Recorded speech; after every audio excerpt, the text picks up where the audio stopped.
linked to others across the town. More than 100 jobs have been secured at a specialist military manufacturing plant in County Durham after it won a £70 million contract with the Ministry of Defence. The Defence Secretary, Michael Fallon, toured Cook Defence Systems in Stanhope, where he made the announcement. The plant makes steel tank tracks for the British Army, the only UK firm that still makes the parts. Mr Fallon says they are vital to the safety of British troops. Good news for the North East, and it's some of the first fruits of the 2% pledge. We said we'd keep to the NATO spending target of 2% on defence, and now you see that money being invested here in the North East in high-value precision engineering jobs that keep the army on the move, provide tracks for all our armoured vehicles, and give our troops the confidence that when they're in these vehicles, they'll be kept safe. Hundreds of thousands of youngsters in the region live in families that face having their tax credits cut, according to research from the Children's Society. The government has refused to rule out £4.4 billion worth of cuts. The charity's calculations suggest 101,000 families in the North East will be affected, including 180,000 children.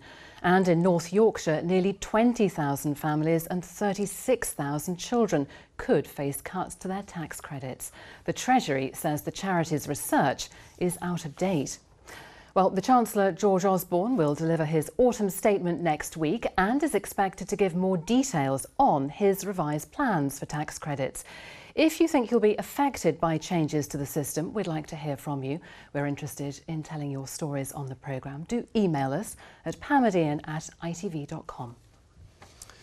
Now to a spate of rather unusual thefts. Since August, dozens of Vauxhall Corsa cars have had their bonnets stolen by thieves in the dead of night outside homes across Teesside. Cleveland Police are investigating the attacks, which they say are specific to the Corsa model because of a national demand for parts for that make of car.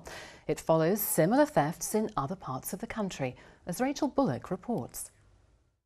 They've become known as the Corsa cannibals, thieves who target the Vauxhall vehicles and strip them mainly of their bonnets, but also of other parts, leaving the rest of the car largely untouched. They've obviously smashed the side window to gain entry to pop the bonnet. At first, I thought it was some kind of joke and that I would see it, maybe on the garden. I just couldn't believe it. Absolutely speechless.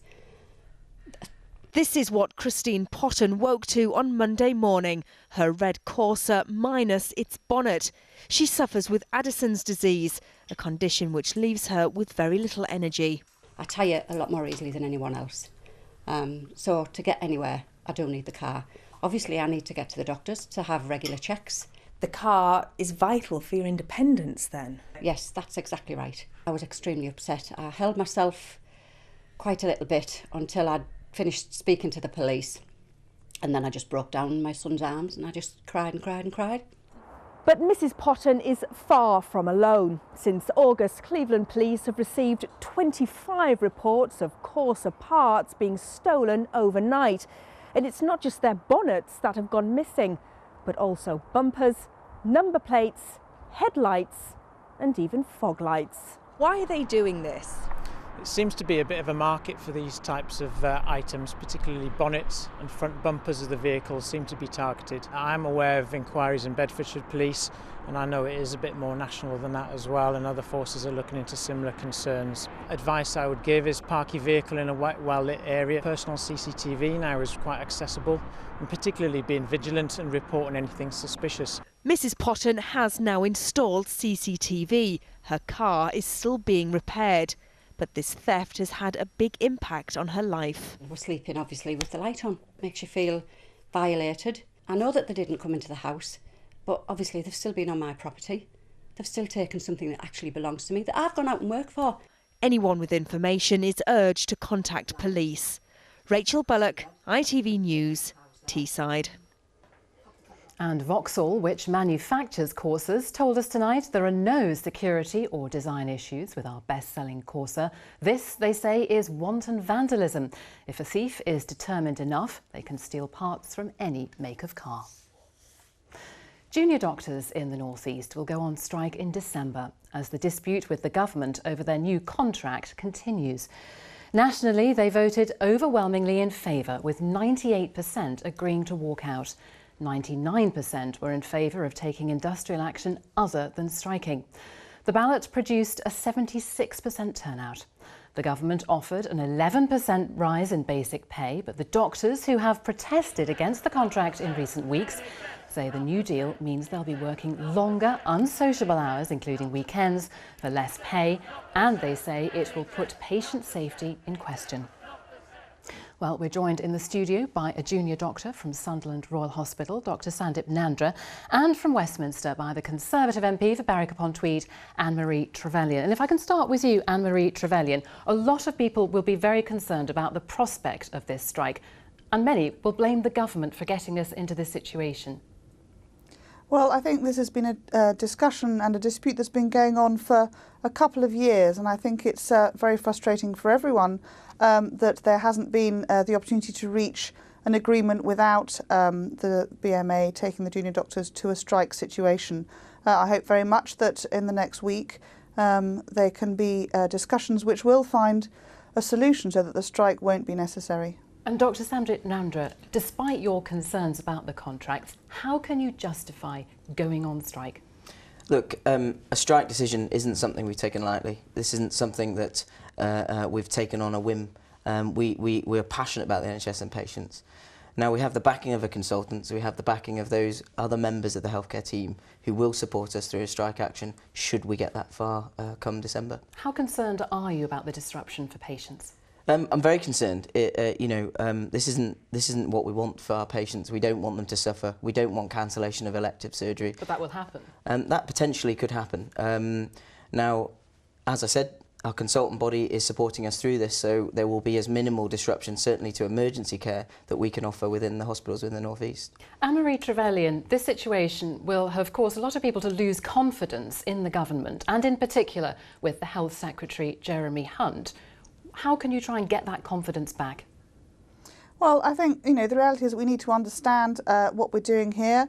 The government is committed to creating an NHS that is genuinely a 7-day working NHS, so that there's no difference, be it a Wednesday, a Saturday or a Sunday, for the patient who comes in needing treatment. And that is what this contract is aimed at doing. There's an 11% basic pay rise. There'll be a limit from down to 72 hours a week of working hours, which will be better paid at a basic level. Overtime will be for unsocial hours will be more clearly paid, and doctors will be paid for every hour that they work. It is a change at the moment. Junior doctors are sometimes expected to work up to 100 hours a week. Now, from the point of view of safety of patients, and I think for the long-term health of those doctors, that is just too long a week to ask doctors to work.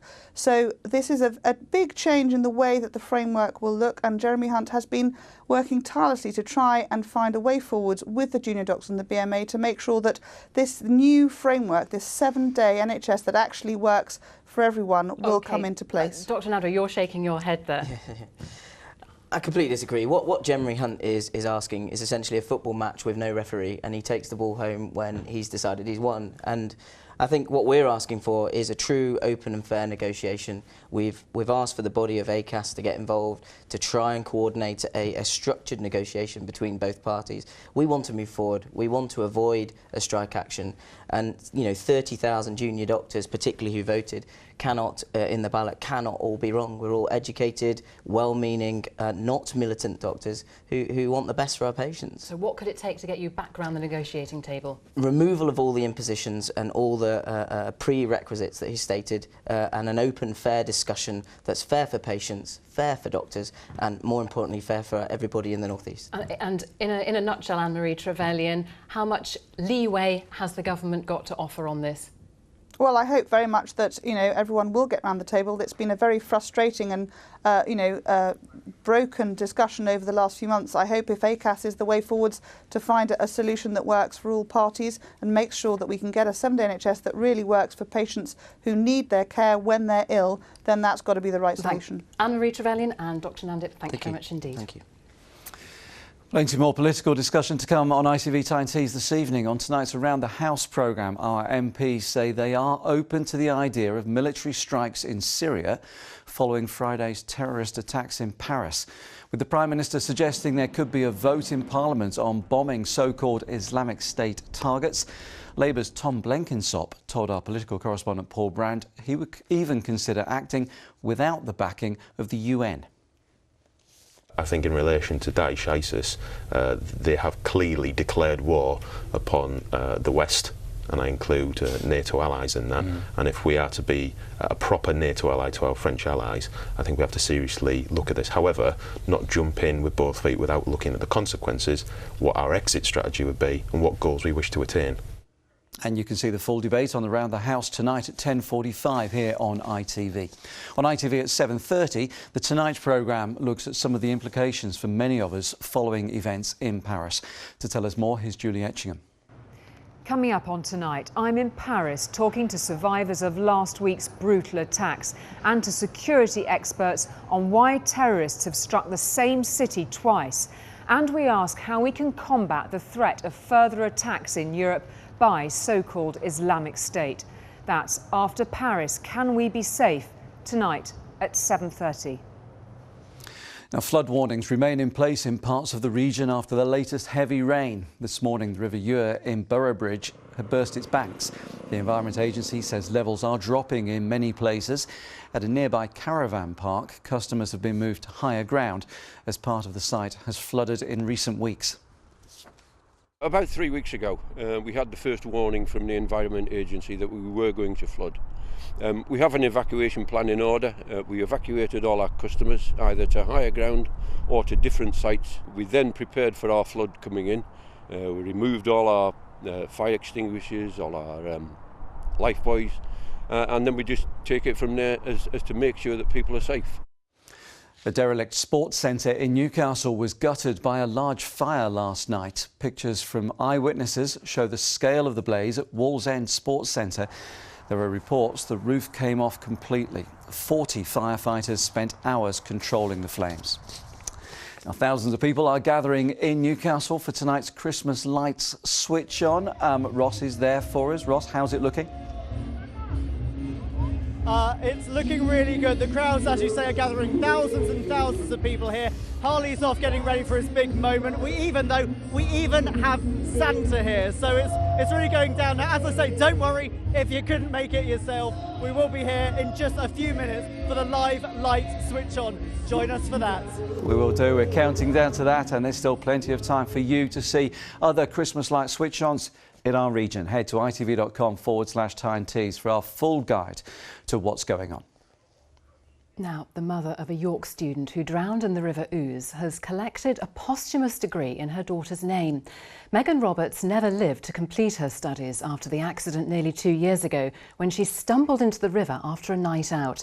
Today, Jackie Roberts was at York Minster to collect the award. Katie Oscroft reports. Graduates and their proud families at York Minster today, amongst them friends of a young woman who studied alongside them but died in her second year of a fine art degree. Megan Roberts was 20 and enjoying life when her body was found. She became separated from her friends on a night out and fell into the River Ouse. It's been very emotional actually, the actual going up to get the award, but yeah, I am really, really proud. Yeah. What do you think Megan would have made of today? Well, one of the things that we've just been commenting on, she'd have been so pleased about Professor Filch being there, David Brad. I mean, she just loved Harry Potter, so when she was younger, so she'd been absolutely thrilled to see him. But yeah, I think she'd have just been very, very proud of all her friends. I'm trying to sort of picture what she would have looked like in the gown, and you know whether she'd have made it up onto the stage without falling over. Megan's was the last of the graduate degrees. She did hers sort of at the end, and just announced Megan's degree, and which was going to be collected by her mum. And then it all kind of went quiet, and then I went up, and the Chancellor, who's fab, said, well done, it's very sad, and everybody stood up and made a lot of noise, so it was lovely.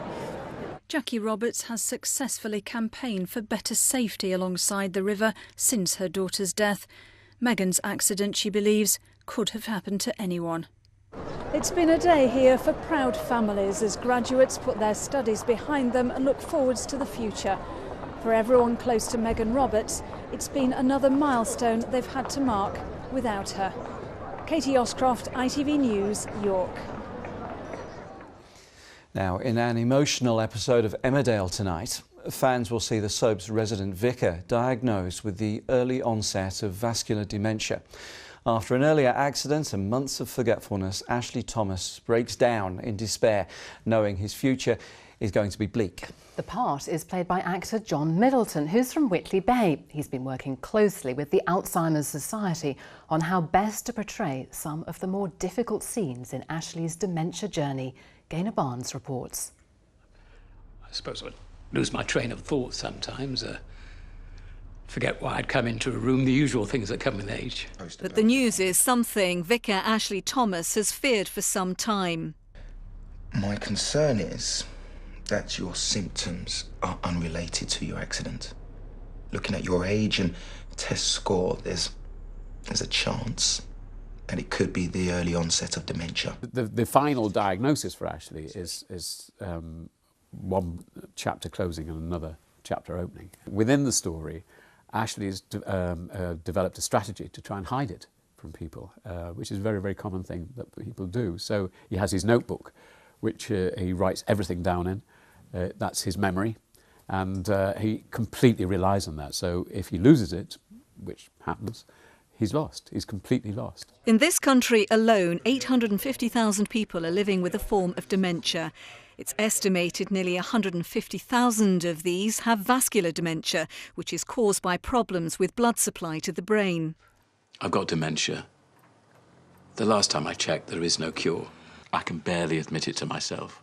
All this time you've kept it to yourself? I have seen what this disease does to people, not just the sufferers, but the people who give up their entire lives looking after them. Do you think Harriet wants to know about that? For us, it's upsetting to a certain extent, but nowhere near as upsetting as it is for the friends and relatives, because we see these people as they are now. They have a memory of them as they were, and these were significant figures in their lives. You lose the person twice. The person that they used to be goes, and then ultimately they will die. Over the coming months, Ashley and his loved ones will come to terms with his progressive illness. His journey helping many more understand the impact of this devastating disease. A difficult storyline that I'm sure will strike a chord with many people. Now, two young kickboxers from our region say they're still getting used to being world champions. The pair clinched gold at the Unified World Championships in Spain earlier this month. After putting in the hours at their local gym in Ryson in Gateshead, it all paid off for Owen Richardson and Caelan Holliday on the big stage. Phil Roscoe has been to meet them. This is Owen Richardson, he's just 12 years old. And this is Caelan Holliday, he's only 8. But despite their young age and small stature, the pair are already world champion kickboxers. They both came home with gold medals from the recent Unified World Championships in Benidorm. With competitors from more than 120 countries taking part, these two Tyne-siders came out on top. When I was in the final, I was fighting this Czech Republic lad. He was a pretty good fighter, and what happened was when the ref raised my hand, I just started to scream and shout, and I was so proud of myself. This was the continuous, and this one's for points. And you must like it, because you're pretty good at it. Yeah, I do like it. A lot. But of course, winning medals is all down to hard work at the local kickboxing club in Ryton. Oh, without doubt, you know what I mean? They're dedicated, you're two really dedicated children. They train between sort of 6 to 8 times a week here alone. And then obviously they do the hill sprints at home, and they do the running, and they do pad work with the dads as well. And they train like professionals, really. And no prizes for guessing what these two want to be in the future. Do you want to be a kickboxer when you're older? Yeah. Really, I do. Hopefully I'll be in the, I'll be in the UFC someday and get the world title. You got the World Championships this one, which is basically the Olympics of kickboxing. it's you obviously go there to win the gold medals, the silver medals, the bronze medals. Yeah, the next level for them is to do that in the ring, where they're starting to win amateur titles, and obviously when they get a lot older, when they start getting closer to an adult, they'll start going for pro titles from there. So I think as long as they keep on going, I don't see any reason why they couldn't get all the way to the top. So a career in martial arts is the ultimate aim, but for now, the title of World Champions will have to do. Phil Roscoe, ITV News, Brighton. Congratulations, lads. Really well played. Now, earlier in the programme, we told you about 2-year-old Harley Charlton from Chester Street. Harley has an inoperable brain tumour, and his family are expecting that this will be his last Christmas. Well, Harley's wish is to turn on the Christmas light somewhere. So tonight at Gray's Monument in Newcastle, that's exactly what he's going to do. Let's cross now to Ross. Hello, good evening, hello again. We're just welcoming Santa onto the stage at the moment, so you'll probably hear the cheers there. Now, Santa's gone onto the stage to actually join the very important family. They're up there now, little Harvey looking out over thousands of people about to have his Christmas wish. Now, I spoke to the family just before they went on stage, and his mum Claire just said how important this is for them, how they're creating memories for the family. Now, there's going to be so many photos that they'll be able to treasure and keep forever. As for his dad, Daniel, well, Daniel said he's a little bit scared, actually. There's a lot going on today. He's looking out over that crowd and looking now, I don't know if you can see, we've got a shot there, hopefully, of little Harvey. He seems to be taking this all in his stride, absolutely enjoying it, wearing his Christmas jumper with pride. Now, Ross, we can see the pictures there of the stage. Sorry, mate. Is the weather going to hold out? And with that, we are going to see a little bit of cloud creeping in later, but fortunately it is staying dry, it is staying clear. But there is a bit of a sting in the tail to this. We are expecting some very wintry weather on the way as we look towards the weekend. So with the all-important forecast, let's take a look.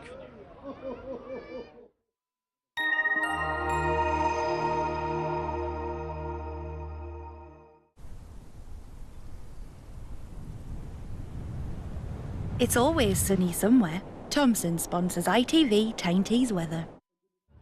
For many of us, today has been a bit of a respite from the very wet and windy weather we've had lately. There have been a fair few showers in the mix, and it has been very much on the chilly side. And as we make our way through this evening, overnight into tomorrow, still a few showers to be had pushing their way in from the west. But through tomorrow, we get a real change. Our winds now coming from the north, bringing down Arctic air. So any showers we do see late tomorrow into Saturday could well be wintry. A bit more on that in a second. But back to this evening and overnight. And for the most part, it is looking pretty fine. We've got clear skies around, a scattering of showers with temperatures pretty low, 4-5 degrees. That's in towns and cities. So in those more rural spots, it will be even colder, with the breeze limiting as much frost as we're going to see as we wake up tomorrow morning. For tomorrow, not too bad again. Like today, plenty of sunshine around, but it is on the cold side with a scattering of showers that will clear as we make our way into the afternoon. And then for the afternoon itself, again, not too bad. It's looking like it will be dry. It's later on. That is where things will start to change. So this is a warning that's in place as we go through Friday and into Saturday. It's a snow warning over higher ground. We could see up to 10 centimetres of snow as we get up on Saturday, even down to lower levels. Wherever we got the showers, it is cold enough. We are going to see this real snap of winter over the weekend. Thomson sponsors ITV Tyne's weather.